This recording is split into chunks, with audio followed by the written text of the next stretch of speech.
let's start right away. Please welcome Lee Unkrich, director, Toy Story 3.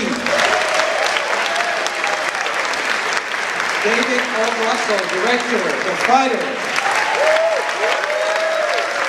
John Hooper, director, The King's Speech. Deborah Drennan, director, Winter's Bone. Charles Ferguson, director, Inside Job. Darren Aronofsky, director, Black Swan. And please welcome our moderator. He has been moderating this panel for the past few years. He is part of the family here at the Santa Barbara Film Festival. He's the editorial director of Variety and is a longtime columnist and is also co-host of Show Business on NBC in LA and San Francisco and San Diego, and in the house on the Anchor Network across the US, Sundance channels across Europe and Asia. Please welcome Peter Bart.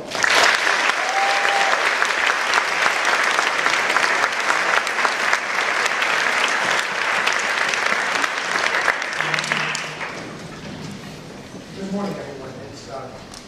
I always thought this was perfect timing for this event because it falls right at the peak of that pagan ritual known as Oscar.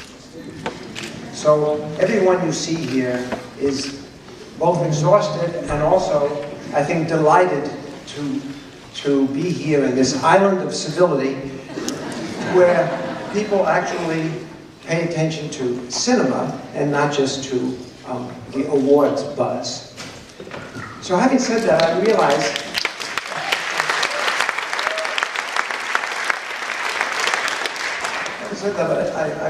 that last year's panel we had a sort of a domestic nuances taking place because next to me was Jim Cameron and next to him was Catherine Bigelow. And as you and as you remember, there was a sort of interesting little subtext or tensions. And I guess I should ask folks, is anyone here hooked up with anyone else?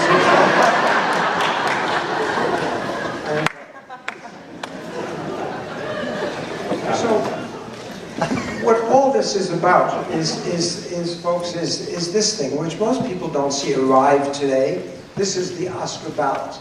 And I've been a voter for some 30 years. And the Oscar ballot is fascinating. There are really some obvious things to decide on, like 10 best pictures. You folks are familiar with that list.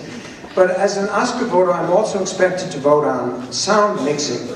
And like Salt is on the list of soundness. And I remember when I saw Salt, I didn't leave thinking, boy, was that mixed beautifully. And makeup, one of the three candidates is Barney's version. Now, Paul Giamatti's a terrific guy. I didn't think his makeup was that great.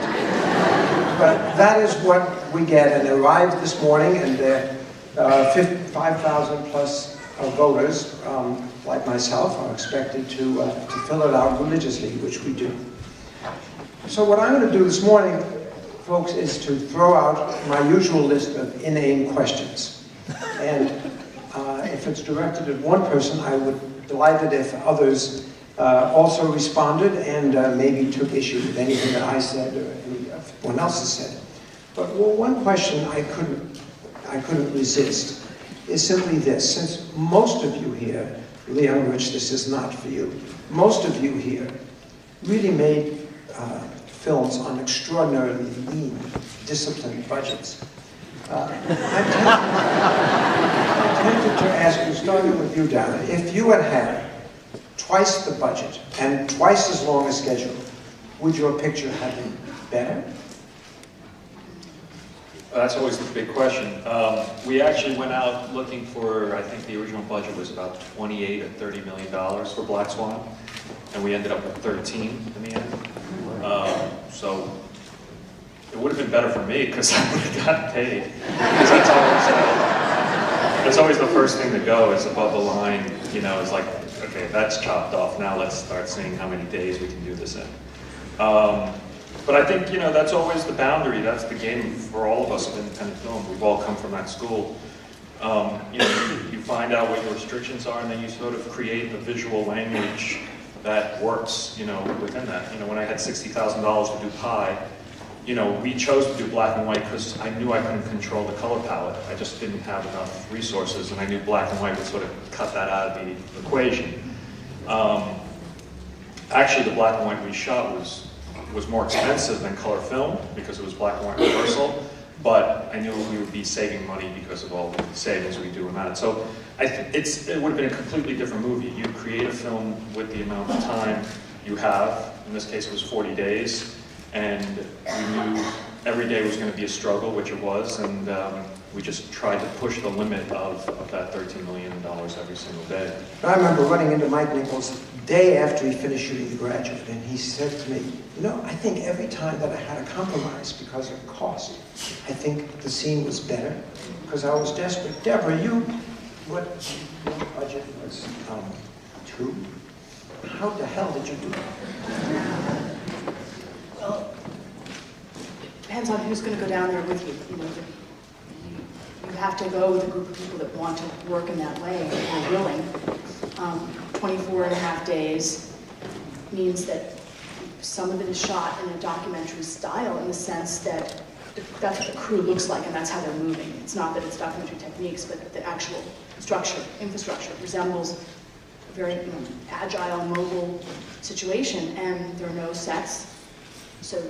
And the lighting package is tiny. Everything is about it being adroit and swift moving and low impact. Had we had more money, we would have crushed the very piece of land that we were, invited to work on. We would have rolled over the local participants. We would have been seen even more as outsiders as we already were. We were outsiders. And so the connection of our team with a local team, I think, would have been inhibited and marred by a kind of money that would be both intimidating and seem egregious, maybe unconscionable. It would have been hard to defend coming down with any more resources than we had.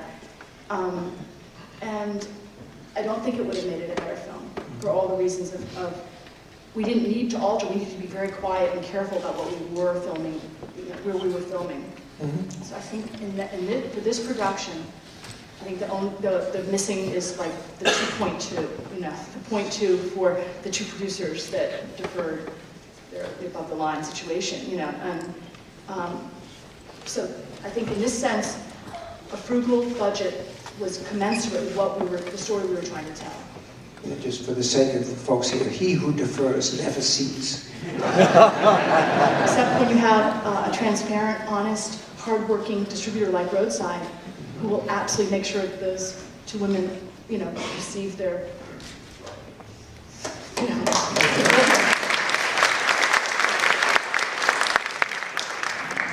Tom, do you all want to speak to that issue? Well, I definitely think one of the differences is we've had more budget. I mean, we made it for about $14 million on film on full. Was that there were some people I collaborated with a number of times, and it is tough to keep going back and saying, "Would you work for less than you should?" and keep putting in those favours. And particularly in post, where we really ran out of money. I mean, particularly on the sound side, it was very tough, the deals we had to do to get the picture made, and it would be nice to feel like you could you could pay people generously when you work. So that would be a difference. But I mean, I think the key relationship is the relationship between budget and scrutiny or oversight. In my head, one of the bonuses of working on a low budget is the level of scrutiny you're under from the financiers is much reduced because no one's hugely anxious about it because no one stands to lose a ton of money. And I think in the end, I've learned over the time I've been directing, the most valuable thing you have is your freedom. And I would always work for less budget to have that freedom. And that trade I make every time. Well, I wonder if one advantage to scrambling for the financing is simply that there is no studio to tell you what to do, because there are a bunch of financial entities. Now, David, I kept trying to follow how the fighter came together, and I lost track, so I don't know who you ended up answering to. Well, it was at Paramount, and then it fell apart many times. Mark Wahlberg carried it for about 4 or 5 years. Brad Pitt was going to do it. Matt Damon was going to do it. They had a $60 million, $70 million budget. We ended up financed by Relativity. Darren was going to do it one time. Was that with Matt Damon, or who was that going to do it? Brad Pitt was involved a little bit, and then Matt Damon. I went through a few actors. And then when that didn't happen, then you went and said, I'm going to go make this movie called The Wrestler, right? No, I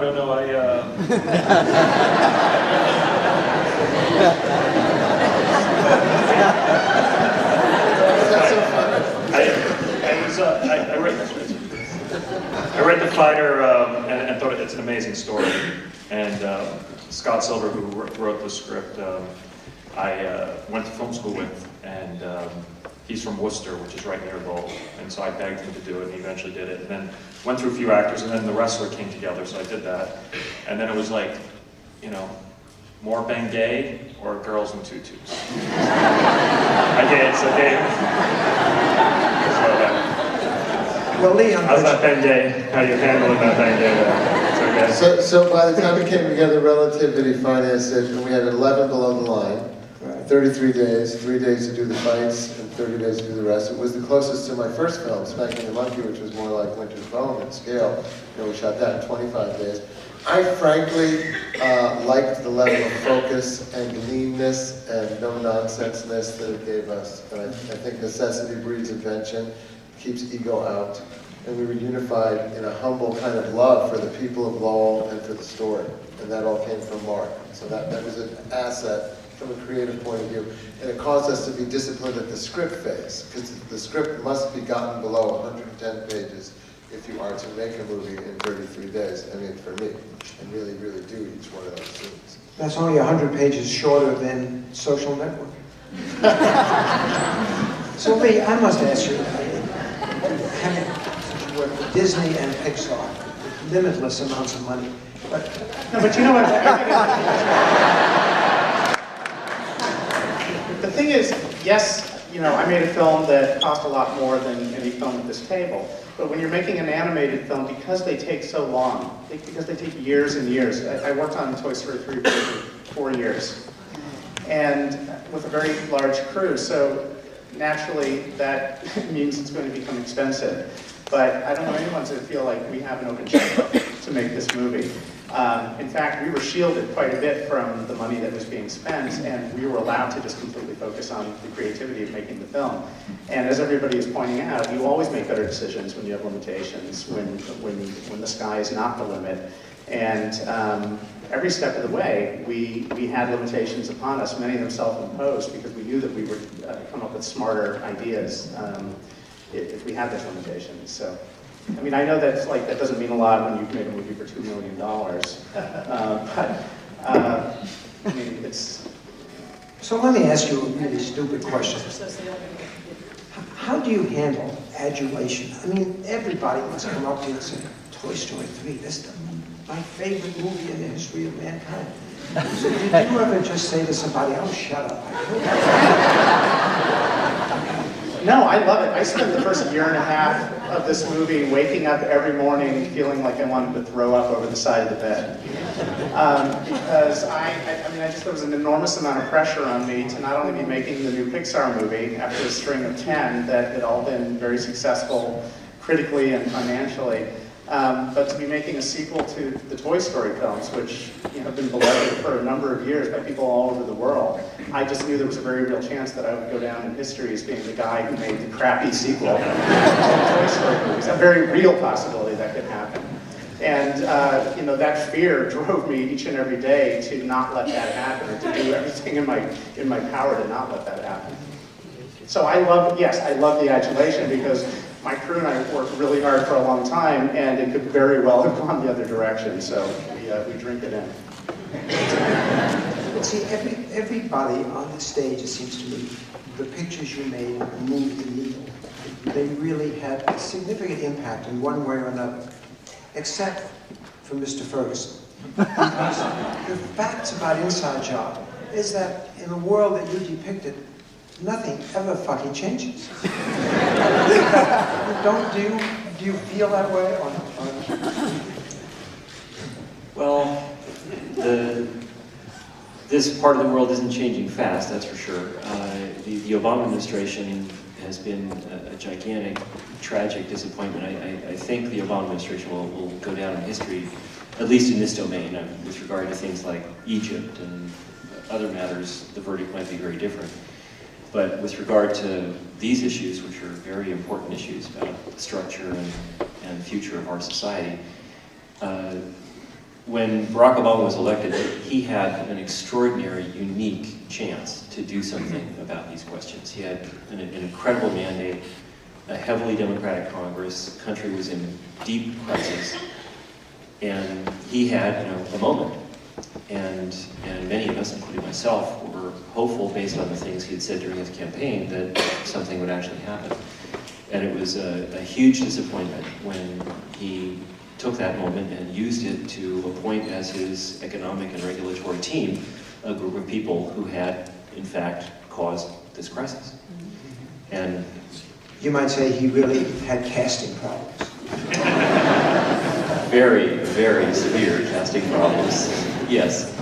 And the new cast isn't any better. The people who've just come in as the replacements for the first set of people who left, they're not any better. In some cases, they're worse. There are several people at senior levels in the administration who arguably should be in prison, and that's disturbing. It's very disturbing. Well, I feel you should get an Oscar.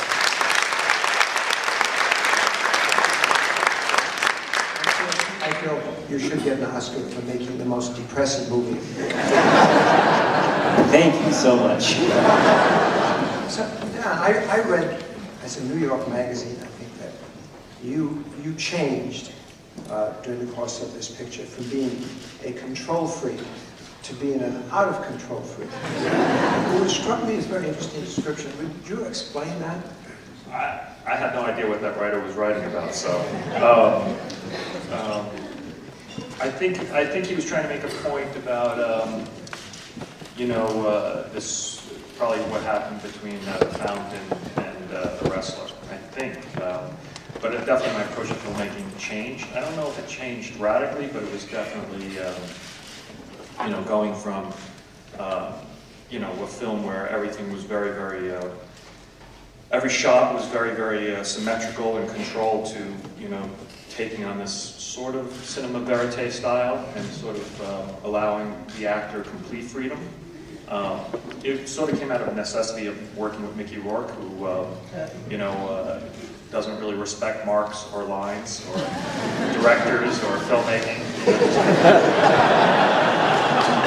Wonderful that he's nice. Respects the square footage in his trailer, and that's about it. I love Mickey, and he's one of the great actors, but it definitely changed the way I had to work. And then I tried to bring that with sort of the formalism, because someone like Natalie Portman, is incredibly disciplined and technical, as well as being really talented. So I could bring back some of the other type of filmmaking that I'd done earlier and combine it with some of the lessons I got from The Wrestler. So maybe that's it. I think what the writer was also suggesting, that you wanted, in a sense, your actors, Natalie, to lose control of themselves, to be out there. Well, I always talk, it's funny because people sort of accuse me of pushing actors, and I don't really push them. I just sort of, I kind of remind them of why they've started in the business. And if you go down to a acting school on Melrose Avenue, all you'll see is a bunch of, student actors screaming Stella, crying their eyes out, doing anything to emote. And I think, in the Hollywood system, it's sort of, people forget that. I've had actors on set when they're like, well, I can't do anything more than 3 takes. And I'm like, what are you talking about?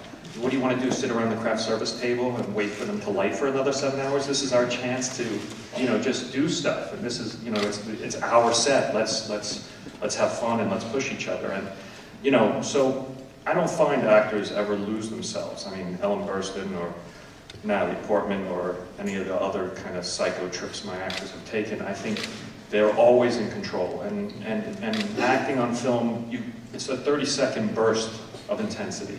And then you call cut, and all the actors I've worked with, when you call cut, they're back to being who they are, you know, because there's a movie camera there, and there's the boom person there, and there's the makeup person in their face, and you take a breath, and then you go back into it.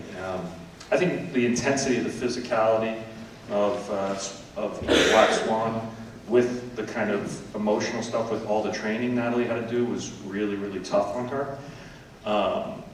But she never got that close to the edge, I don't think. But Deborah, when I run into Jennifer Lawrence, I rarely have seen an actress who in person seems more of a contradictory character than the character that you had her play. That was an extraordinary performance in an extraordinary movie. Did you do a great deal of rehearsing with her? Jennifer was very willing to come down to southern Missouri before the shoot and spend a week on the location. We were shooting in a family's holler, using their homes, the various homes that were in that family property. She was willing to work with the young girl that lived in the house that we were going to be filming in, getting to know the animals on the property, learning things that we did, skinning workshops. She learned all the things that she was going to have to perform in the film. She was extremely amenable to that. She wanted to have that time, and she was also willing to go back to Kentucky, her home state, prior to that, and just reorient, listen to the dialect, get herself re-steeped into things that she had known and observed. She obviously does not come from any circumstances that resembled the film, but hearing voices of people who were using the dialect from the region and the accent, huge help just to have that in her. See, when you said cut, I can't imagine that everyone just went back to their basic characters in that environment, because those were characters.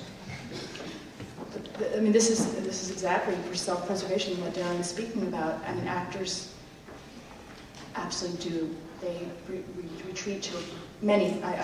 My experience is limited, but they retreat to a place that is to recharge, to get ready to go again, to contemplate what might be done differently, to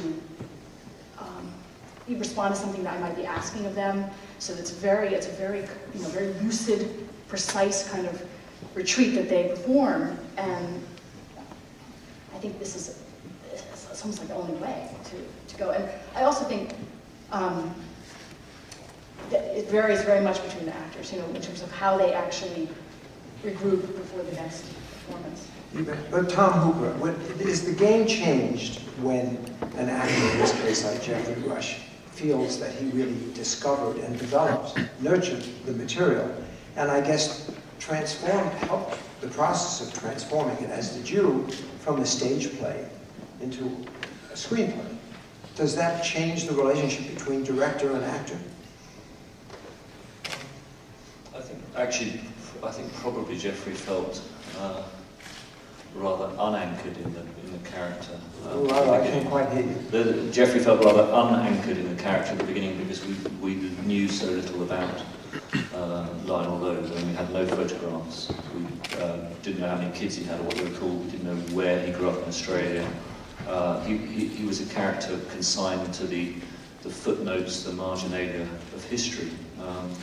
Because the English famously aren't very relaxed about the idea of the need for therapy, unlike here in the state of California. And I'm sure the royal family were a little embarrassed by it, and so it's not surprising it was kind of pushed to the margins. And I think, despite his involvement from early on, I know it was only when we discovered the papers of Lionel Lowe belonged to the grandson, and we suddenly had photographs of him, and we could see his handwriting, and we could see the way he wrote, and we knew how many sons he had, and he knew about his wife, and we knew fragments of his biography that Jeffrey finally felt that he rather than inventing this character, there was these wonderful clues to go on. But I mean, I certainly think it gave him a strong sense of ownership on the project, and I do remember one rather interesting moment when his representatives were fighting for his right to arrive 6 days before the shoot, and he got on the phone with me and said, "Well, it's 5 weeks before. I'm not doing anything. Why don't I hop on the plane tomorrow?"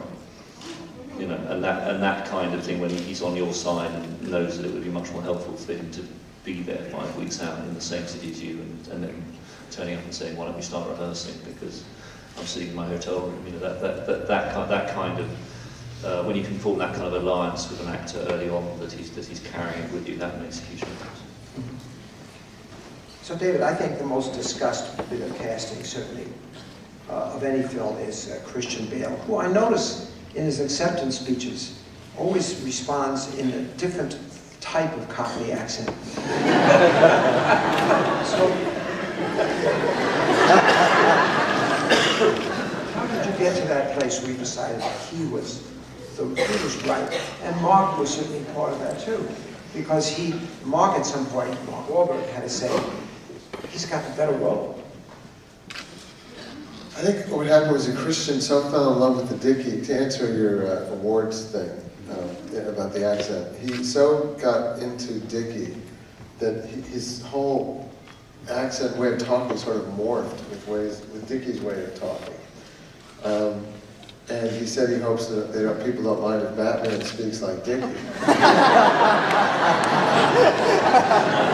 Because he just loved it. And I think one of the reasons he loved it is that, you know, we have two types of casting in the picture which are against type, which I love to do and is very exciting for any director and very exciting for any actor. And when you add to that, you're playing real people with big hearts, that makes it all the more exciting, which is that Christian had never played such a garrulous, warm, outgoing guy, you know, which Dickie is. And he stayed in character all the time, and he loved it. And Lowell is a very, I hope you can feel from the film, it's a very warm, real place. No pretense, real people, and they really love each other, and everything's on the surface right there. Every emotion, every failure, every desire, every anger, every love is right there. And that's what I loved about the people. That's what I fell in love with. Amy Adams, same thing. Had never played against type like that, you know. So she was excited to play such a powerful, sexy, tough woman. Mark did bring Christian to the table because both their daughters go to the same school. And he'd had that idea from seeing Rescue Dawn and The Machinist. He knew that Christian would disappear into a character. And when I was speaking to Matt Damon recently, he said, interestingly, he said, this goes to show that the right person is supposed to play the right role at the right time. Because I don't believe that Matt Damon believes that he would ever have disappeared into that role as Christian did. And I'm fortunate enough to think that my producer, Mark Wahlberg, says the same of me, you know, that Darren would have made a beautiful film, no doubt, and for whatever the gods, the movie gods decided, you know, this is the film that got made, which got changed into a different voice, for whatever reason. Unfortunately, Mark then did Hereafter, where he was really wrong for the role. Oh yeah, I did ask Mark if you. I said, you know, you realize you're giving him the flashier role, Yeah. right? Yeah. And he said, yes, I understand Christian's going to get the flashier role, and he said, I'm okay with that because I want to be in the ring, I want to be fighting, and he played a guy closer. He takes the quiet guy, the James Garfield style of acting, where you are just grounded and emotional and real, which allows Melissa and Christian to be big. And that's a very generous actor that gives you that bit of emotion. And it was Mr. De Niro who said to me, he felt that Mark's performance was perhaps the most underrated of the year because it is so quiet. And it's nice to know that, you know, Mr. Quiet himself, Mr. De Niro, you know, actually thought that he wanted to say that. Like, he made a big deal out of it to me and to Mark. He doesn't make a big deal out of much, you know, so that was nice.